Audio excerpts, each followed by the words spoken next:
Hello, and thank you for watching. Today, I would like to talk to you about art, and in particular, how we miss what is right in front of us. When people ask you, what is your favorite painting? Most people don't have a ready answer. What do you say?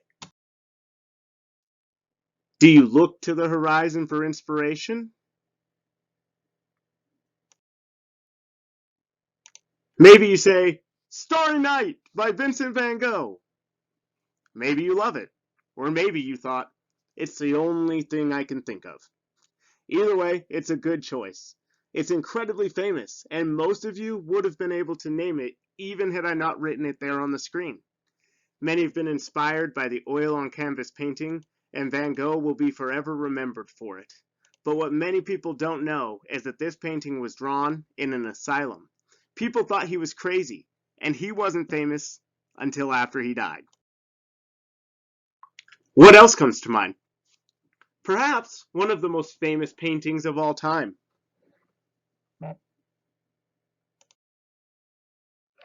The Mona Lisa by Leonardo da Vinci is iconic.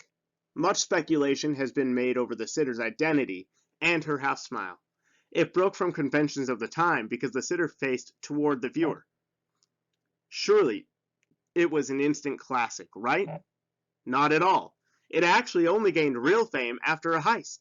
Da Vinci painted it around 1507, and yet it wasn't famous until the 1860s. Then, when it was stolen, it got really famous. What would this man, this rugged wilderness man with his horse, choose as his favorite work of art?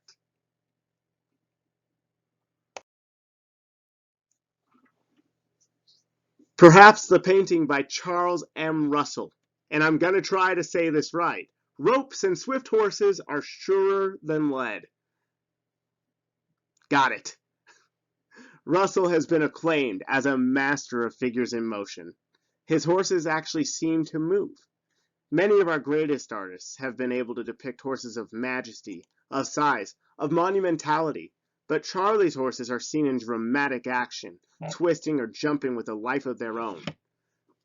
Besides the great artistic talent, Charles shares something else with Van Gogh and with Leonardo da Vinci. Can you guess? That's right, his art wasn't famous until after he died. So what happens? Why does this happen? Well, this is what I think. Most often, when we consider art, our minds are drawn to things that have already happened long ago, when oftentimes the best art is right in front of us. This is art from a video game, Red Dead Redemption 2. The game was first released in 2018, and I immediately got it. The first time I saw this scene, I wanted to explore everything. What's behind those rocks? What is in the mountains? What does it look like at night? This image is a perfect portrayal of the work that went into the game and is my favorite scene because I love the unknown. Having never been able to physically explore many areas of the world, this piece of art allows me to visualize and to dream. Red Dead Redemption 2 is a masterpiece to rival any. The game had over 2,000 contributors from artists, developers, signers, writers, programmers, and others.